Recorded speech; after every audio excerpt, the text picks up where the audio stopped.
Europe 1, il est 7h24. Voilà. Thomas Soto. Et nous avons rétabli la liaison avec Gilbert Thiel en direct de Nancy. Gilbert Thiel, ancien juge antiterroriste. Monsieur Thiel, on se posait la question juste avant que la liaison soit interrompue du manque de moyens. Est-ce qu'on manque vraiment de moyens humains et économiques aujourd'hui pour faire face à cette nouvelle menace terroriste en France ? Les moyens économiques, ceux-là se décideront au niveau des choix budgétaires. Tout le monde connaît les contraintes qui pèsent en ce domaine sur l'État français, mais effectivement, compte tenu de l'ampleur du péril, il faudra faire en sorte que l'outil policier, que ce soit au niveau du renseignement ou de la police judiciaire, soit plus adapté au développement de cette menace. Il ne s'agit pas de faire du catastrophisme, il s'agit aussi de laisser du temps au temps pour les enquêtes. Une nouvelle fois, on a un outil qui est performant. On a évité le pire pendant une quinzaine d'années.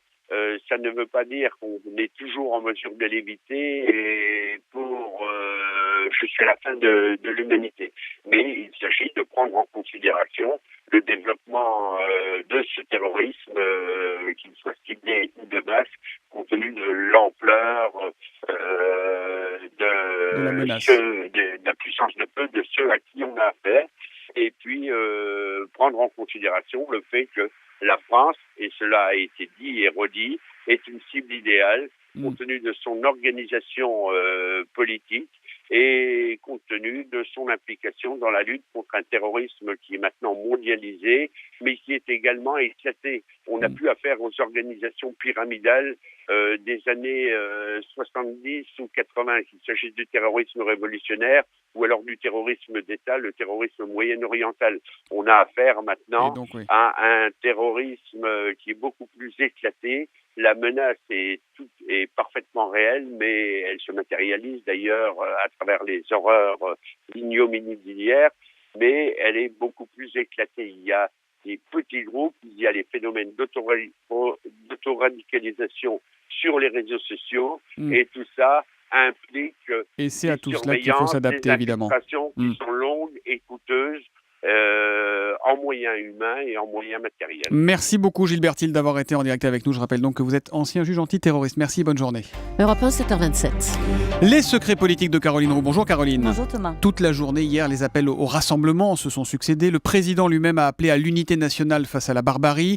Un rassemblement républicain aura lieu samedi. L'info politique, Caroline, c'est que la classe politique veut et va réussir à montrer le visage d'une France unie. Oui, et le théâtre de cette unité nationale, ce sera d'abord l'Élysée. François Hollande a appelé Nicolas Sarkozy en direct hier soir, peu après 22h30. Une conversation très brève pour le convier à un rendez-vous ce matin à 9h30 et faire un point sur l'enquête. François Hollande a prévu également un contact téléphonique dans la journée avec Jacques Chirac et Valéry Giscard d'Estaing. Entre aujourd'hui et demain, c'est pas compliqué Thomas, le chef de l'État verra tout le monde, les présidents d'assemblée, les responsables de groupes parlementaires, les présidents de partis, François Bayrou, Marine Le Pen et Jean-Luc Mélenchon seront reçus demain. Hier soir, le patron du parti de gauche n'arrivait pas à y croire, je peux vous le dire, je l'ai vu en ligne. Le parti socialiste de son côté a fait monter la pression toute la journée d'hier pour aligner toutes les formations politiques lors d'une mobilisation en hommage aux victimes samedi. Les partis de gauche ont répondu, j'ai envie de vous dire naturellement, rapidement à l'appel. Du côté de l'UMP, Nicolas Sarkozy a attendu d'avoir le Premier ministre en ligne, en direct, et la garantie que cette mobilisation se déroulerait dans un esprit de recueillement et de dignité avant d'accepter.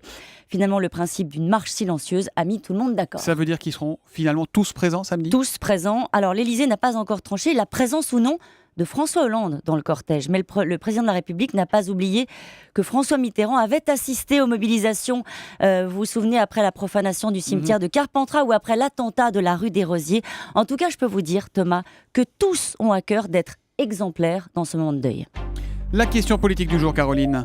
Comment le FN gère ce moment d'unité nationale ? Mal, et c'est pas une surprise. Marine Le Pen, que j'ai pu joindre, fait mine de ne pas comprendre pourquoi elle n'a pas été invitée à la marche de recueillement de samedi et refuse de parler d'unité nationale quand le PS et l'UMP font, comme elle dit, les choses dans leur coin.